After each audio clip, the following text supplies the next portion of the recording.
मोहनलाल अपने दोनों बेटे पिंकू और टीटू के साथ रहता है। दोनों बेटे बड़े ही बदमाश होते हैं। मोहनलाल के दो खेत होते हैं जिनमें वो तरह तरह की सब्जियां उगाकर उन्हें बेचा करता था।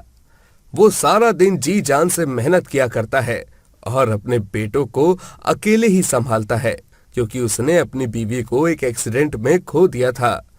टीटू, पिंकू, ये क्या है? तुम दोनों इस बार भी परीक्षा में 2 विषय में फेल हो गए हो। ऐसा ही रहेगा तो कैसे आगे बढ़ोगे तुम अपने जीवन में? लेकिन पापा, हम दोनों ने तो अच्छे से पढ़ाई की थी, क्यों टीटू? हाँ पापा, आप जब खेती करते हो और सब्जी बेचने जाते हो तभी हम दोनों बहुत मेहनत और लगन से पढ़ाई करते हैं। सब जानता हूं मैं, कितनी मेहनत करते हो, कितनी लगन से तुम दोनों पढ़ाई करते हो। अरे मेरे जाने के बाद बस गली में खेलने भागते हो तुम दोनों। काश तुम्हारी माँ होती, वो तुम दोनों पर ध्यान तो रखती। सच ही कहते हैं, पिता चाहे कितना भी जतन क्यों ना कर ले, लेकिन माँ की डांट और माँ की छाया, उसे तो कोई नहीं बदल सकता। उसकी जगह कोई नहीं ले सकता, पिता भी नहीं। माफ कीजिएगा पापा, लेकिन हम अगली परीक्षा में बहुत अच्छे से मन लगाकर पढ़ेंगे और अच्छे नंबर भी लेकर आएंगे। क्यों पिंकू? हाँ टीटू, जरूर। अभी हमें कुछ पैसे दे दो ना पापा, वो हमें आज मेले में जाना है अपने दोस्तों के साथ। गांव में मेला लगा है ना पापा। नहीं पिंकू और टीटू, मैं तुम दोनों को पैसे नहीं दूंगा। बहुत हो गया लाड़ प्यार। तुम दोनों मेरे लाड़ प्यार का अब गलत फायदा उठाने लगे हो। ये सब नहीं चलेगा। अब सीधे पढ़ने बैठो।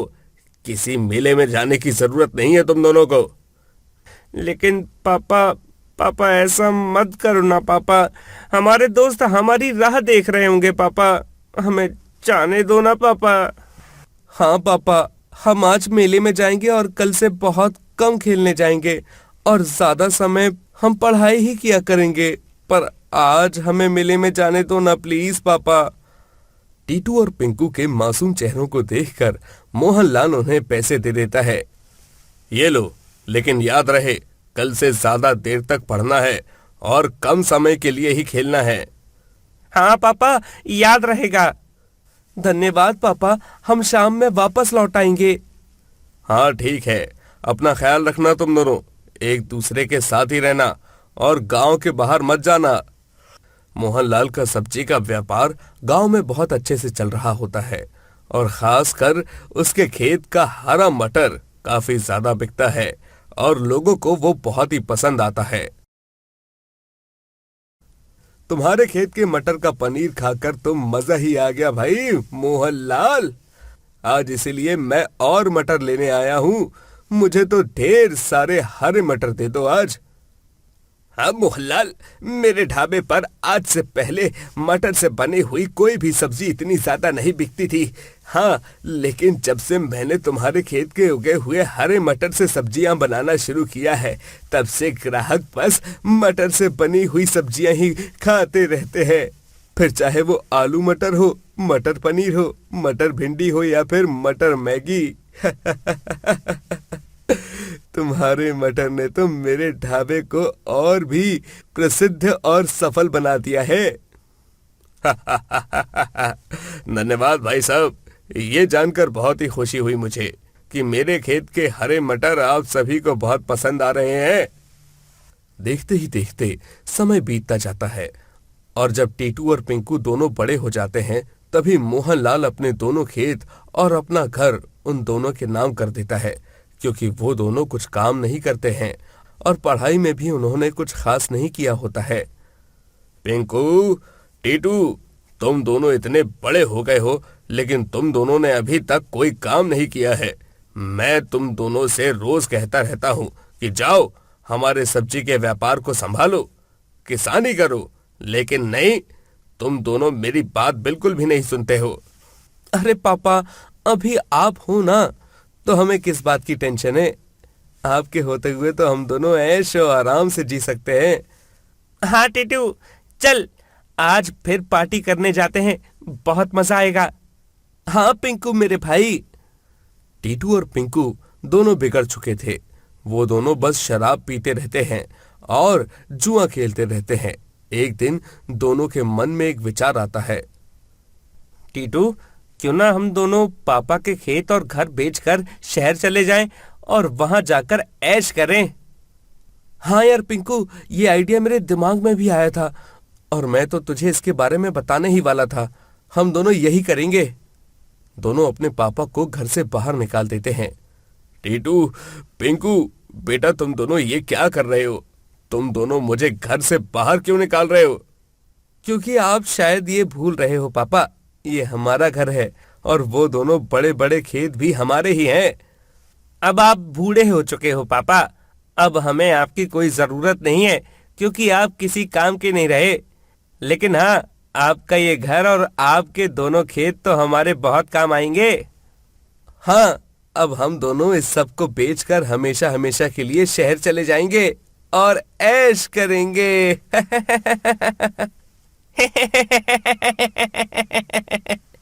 नहीं पिंकू और टीटू, ऐसा मत करना। इस घर को और इन दोनों खेतों को बनाने में मैंने अपनी पूरी जिंदगी दांव पर लगा दी है बेटा। ये मेरे खून पसीने की मेहनत है, इसे मत बेचना।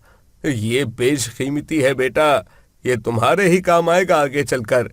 इसे अपनी अय्याशी के लिए मत बेचो, बल्कि इसके जरिए मेहनत करके इसी से अपना नया व्यापार खोलो और पैसा कमाओ। घर बसाओ, शादी करो, गलत दिशा में मत जाओ बेटा। चुप करो यार पापा और चलो निकलो, दफा हो जाओ यहाँ से। हाँ पापा, अब हम छोटे बच्चे नहीं रहे जो हर बात आपकी सुनते रहेंगे। हमें जो करना है वो हम दोनों करके ही रहेंगे। इतना कहकर वो दोनों बेचारे बूढ़े मोहनलाल को धक्का मार मार कर बाहर धकेल देते हैं और उसके मुंह पर उसका सारा सामान फेंक देते हैं। बेबस और लाचार मोहनलाल रोते रोते जंगल की ओर जाता है। ये कैसा दिन दिखा रहे हो मुझे आप भगवान जी? मेरे बेटे, मेरे पिंकू और टीटू, उन दोनों ने मेरे साथ ये सब किया। ऐसा होगा मैंने कभी नहीं सोचा था भगवान। उन दोनों ने मेरे साथ बहुत गलत किया है। अब मेरा इस दुनिया में जीकर कोई फायदा नहीं है, मुझे नहीं जीना है। अब सब कुछ खत्म हो गया है। इतना कहकर मोहनलाल पास ही के कुएं में कूदकर अपनी जान दे देता है। लेकिन वो उस कुएं में कूदकर मरता नहीं है, बल्कि एक जादुई गांव में पहुंच जाता है, जहां पर उसे एक जादुई फरिश्ता मिलता है जो उसके दुख को पहले से ही जानता है। निराश मत हो मोहनलाल, मैं जानता हूँ तुम बहुत दुख में हो, लेकिन जीवन खत्म करना ही दुखों का एक मात्र हल नहीं होता। क्या हुआ जो बेटों ने इतना बड़ा धोखा दे दिया तो? क्या हुआ अगर तुम इस उम्र में अकेले पड़ गए हो तो? तुम इस बात को भूलो मत कि तुमने जीवन भर सबका भला किया है और आज तुम्हें अपने अच्छे कर्मों का फल मिलेगा। इसलिए तुम्हें भगवान जी ने यहाँ इस जादुई गांव में भेज दिया है। ये लो, ये जादुई हरे मटर का बीज है। जादुई हरे मटर का बीज? हाँ मोहनलाल, इस जादुई बीज को तुम जमीन में बोगे तो वहां पर अचानक से जादुई हरे मटर की खेती होगी और रोजाना अनगिनत हरे मटर उगेंगे। और तुम तो जानते ही हो हरे मटर का कितना बोलबाल है गांव में। तुम इस हरे मटर को दूर गांव और दूसरे शहरों में भी बेच सकते हो। जाओ मोहनलाल, अब अपने जीवन की नई शुरुआत करो।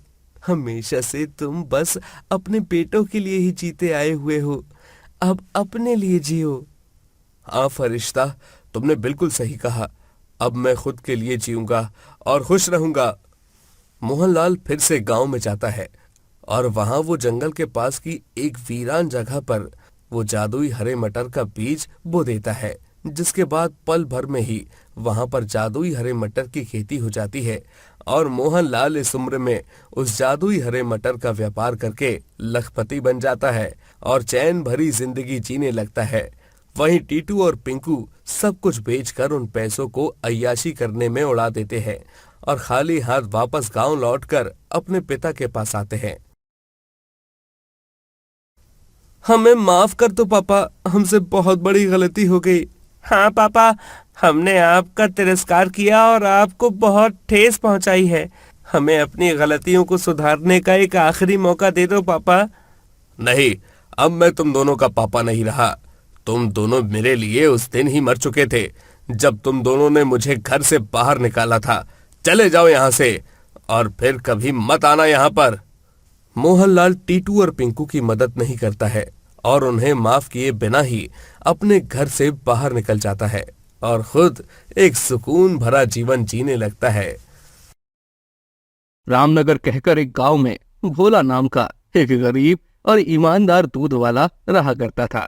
भोला के घर के आंगन में ही एक बड़ा तबेला होता है जिसमें उसकी 5 गाय होती हैं। वो अपनी 5 गाय का अपने बच्चों की तरह ख्याल रखता था और वक्त वक्त पर उन्हें चारा भी देता था और उन्हें हर रोज नहलाया भी करता था। अच्छा सुनो भाग्यवान, जल्दी से जाकर वो जंगल से तोड़कर लाए हुए नीम और नीलगिरी के पत्ते लाओ तो उन्हें जला देता हूँ ताकि ये खड़ूस मच्छर मेरी प्यारी 5 गाय को परेशान न कर सके। ये लीजिए जी, कितनी चिंता लगी रहती है आपको अपनी गाय की। अरे रेवती, जब मैं अपनी गाय को स्वच्छ, सुरक्षित और तंदुरुस्त रखूंगा तभी तो जाकर वो मुझे साफ और ताजा दूध देंगी ना, जो मैं गांव वालों को बेच सकूंगा। ये बात भी सही है जी। भोला रोज सुबह साइकिल पर सवार होकर गांव भर में दूध बेचने जाता था। गांव का हर एक निवासी भोला से ही दूध लिया करता था। गांव में भोला के अलावा और कोई भी दूध वाला नहीं था। अरे भोला भाई, आज मुझे 5 लीटर दूध देना। आज घर पर मेहमान आ रहे हैं, अच्छी सी खीर बनाऊंगा। हाँ भोला भाई, मुझे 2 लीटर दूध दे दो। तुम्हारे दूध की बात ही निराली है, निराली। पीते ही मानो बदन में आग लग जाती है भाई, ऊर्जा आ जाती है। धन्यवाद भाई साहब। ये लीजिए आपका 5 लीटर और भाई साहब आपका 2 लीटर दूध। भोला ऐसे ही दिन भर साइकिल पर पूरे गांव में घूमता रहता और दिन के अंत तक उसकी बहुत अच्छी कमाई भी हो जाती। उसका स्वभाव बहुत ही दयावान और नेक होता है। वो दूसरों की खूब मदद करता है। एक दिन गांव में एक नया दूध वाला कम्मू आता है जिसके पास 2 गाय होती हैं। वो अपनी गाय का ठीक से ध्यान नहीं रखता था, जिस कारण उसकी गाय अच्छा दूध नहीं दे पाती थी। इस गांव में तो बस भोला दूध वाले का ही बोलबाला है। 2 दिन में सिर्फ 3 लीटर दूध ही बिक पाया है मेरा। मैं इस भोला का काम तमाम करके ही रहूंगा, क्योंकि अगर एक बार इस भोला का पत्ता साफ कर दिया तो मैं इस गांव में आसानी से दूध बेच पाऊंगा। कल शाम को ही मैं भोला को गाड़ी से ठोक दूंगा ताकि वो घायल हो जाए और उसके इलाज के लिए ढेर सारे पैसे लगे और वो फिर उसके बाद कंगाल हो जाए। अगली शाम जब भोला साइकिल पर सवार होकर घर की तरफ लौट रहा होता है, तभी वहां पर एक गाड़ी आकर भोला की साइकिल को ठोक कर चली जाती है और उस गाड़ी में कम्मू बैठा होता है जिसने भाड़े पर एक दिन के लिए वो गाड़ी ली होती है। भोला सड़क पर घायल पड़ा होता है और थोड़ी देर बाद वहां आस पड़ोस के लोग आते हैं और उसे हॉस्पिटल ले जाते हैं। डॉक्टर साहब, मेरे पति को कुछ होगा तो नहीं ना? वो ठीक है ना? उन्हें ज्यादा चोट आई है क्या? अब बताइए ना डॉक्टर साहब। रेवती जी, आपके पति को गहरी अंदरूनी चोटें लगी हैं, जिस कारण उनका ऑपरेशन करना होगा और ऑपरेशन के लिए पूरे 2 लाख रुपए लगेंगे। क्या? 2 लाख? लेकिन मैं इतने सारे पैसों का बंदोबस्त कहाँ से करूंगी? रेवती बहुत चिंतित और परेशान हो जाती है। वो गांव में कई लोगों से पैसे की मदद मांगती है, लेकिन उसे कहीं से भी कोई मदद नहीं मिलती, न ही कुछ पैसा मिलता है, जिस कारण ना चाहते हुए भी उसे 5 गाय और घर को बेचना पड़ता है और उन्हीं पैसों से वो भोला का ऑपरेशन करवाती है। ठीक होने पर भोला और रेवती दोनों जंगल की एक झोपड़ी में रहने लगते हैं। जी, अब मुझे माफ कर दीजिए। मेरे कारण हमारा घर और 5 गाय हमसे दूर हो गई। नहीं रेवती, तुम इस सब के लिए खुद को क्यों दोषी ठहरा रही हो? अगर तुम्हारी जगह मैं होता तो मैं भी वही करता जो तुमने किया है, क्योंकि मेरे लिए भी तुम्हारी जान से बढ़कर और कुछ नहीं होता। भोला और रेवती अब जंगल में जैसे तैसे अपना जीवन बिता रहे होते हैं। वहीं भोला का एक्सीडेंट करके अब गांव में केवल कम्मू ही दूध बेचता था और गांव वालों को भी ना चाहते हुए कम्मू से ही दूध खरीदना पड़ता था। भोला अब हर रोज गांव में नौकरी ढूंढने जाता, लेकिन इतने कठिन प्रयास करने के बावजूद भी उसे कहीं नौकरी नहीं मिलती है, जिस कारण वो और ज्यादा परेशान हो जाता है। 1 हफ्ते से पूरे गांव में भटक रहा हूँ, लेकिन अभी तक एक नौकरी नहीं मिली। ना जाने क्या होगा हमारा। बचे हुए पैसे भी अभी खत्म होने आए हैं जी। अगर ये पैसे भी खत्म हो गए तो हम खाएंगे क्या? हमारे खाने के लाले पड़े। इससे पहले हमें कुछ करना होगा। मैंने भी गांव में 2 से 3 जगहों पर पूछताछ की है। घरों में झाड़ू पोछा बर्तन करने का काम है। 1 हफ्ते बाद पता चलेगा कि वहां मुझे काम मिलेगा या नहीं। एक तरफ जहां दंपत्ति रेवती और भोला इतनी कठिनाइयों का सामना कर रहे होते हैं, वहीं दूसरी तरफ कम्मू पूरे गांव में दूध बेचकर ढेर सारे पैसे कमा रहा होता है। मैं पैसा पैसा करता हूँ, मैं पैसे पर ही मरता हूँ। बेचारा भोला आज कहीं का नहीं रहा। एक दिन, बस एक दिन में मैंने उसे ऊपर से नीचे ला दिया। आखिरकार मैं कम्मू जो हूँ, कम्मू। कम्मू को अब बहुत घमंड आ जाता है। एक दिन भोला जंगल में लकड़ियां बीनने जाता है। तभी उसे वहां पर एक बूढ़ी औरत दिखाई देती है जो भूखी होती है। बेटा, बहुत भूख लगी है। पिछले कई दिनों से मैंने खाना नहीं खाया है। मुझे खाना दे दे, बहुत मेहरबानी होगी बेटा। लेकिन मेरे और रेवती के ही खाने के लाले पड़ रहे हैं। ऐसे हालातों में मैं इन बूढ़ी काकी की मदद कैसे कर सकता हूँ? नहीं नहीं, मैं और रेवती एक दिन भूखे रह सकते हैं, लेकिन इन काकी को भूखा नहीं रख सकते हम। काकी, आप चिंता मत कीजिए। चलिए, मेरी घरवाली ने आज चूल्हे पर गर्मा गर्म दाल रोटी और आलू की सब्जी बनाई है। ठीक है बेटा, तुम्हारा बहुत बहुत धन्यवाद। भोला उस बूढ़ी औरत को अपनी झोपड़ी में ले जाता है और वहां पर वो उसे खाना खिलाता है। खाना खाने के बाद वो बूढ़ी काकी बहुत खुश हो जाती है और अचानक से एक गाय में बदल जाती है।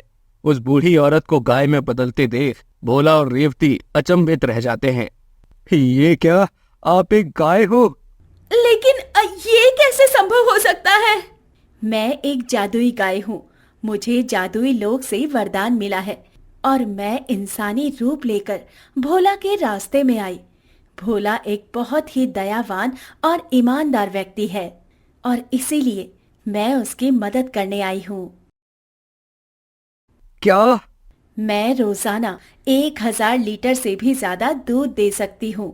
तुम्हें अब चिंता करने की कोई जरूरत नहीं है भोला बेटा। अब से तुम ही मेरे मालिक हो। धन्यवाद जादुई गाय। धन्यवाद जादुई गाय, आपका बहुत बहुत धन्यवाद। भोला और रेवती दोनों उस जादुई गाय के जरिए रोजाना ढेर सारा दूध बेचते और खूब कमाते। गांव में भोला दूध वाले की वापसी से अब कोई भी कम्मू दूध वाले से दूध नहीं खरीदता था और भोला रामनगर के अलावा बाकी कई सारे गांव में भी दूध सप्लाई करता था और वो उसके बाद दूध सप्लाई करते करते अमीर बन जाता है। 1 महीने में वो गांव में अपनी बड़ी दूध की फैक्ट्री भी खोल लेता है। भोला को ऊंचाइयों की सीढ़ी चढ़ते देख कम्मू को खूब जलन होती है।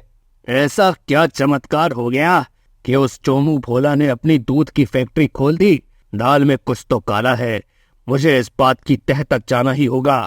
कम्मू भोला की दूध की फैक्ट्री में जाता है और चुपके से वहां पर झांकता है। तभी उसे जादुई गाय दिखाई देती है जो लगातार अनगिनत लीटर का दूध देती है।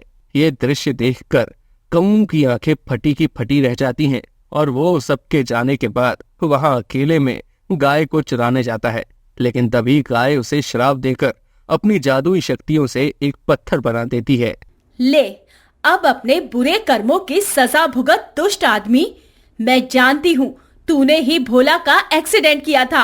अब तू फिर कभी भी पत्थर से इंसान नहीं बन पाएगा।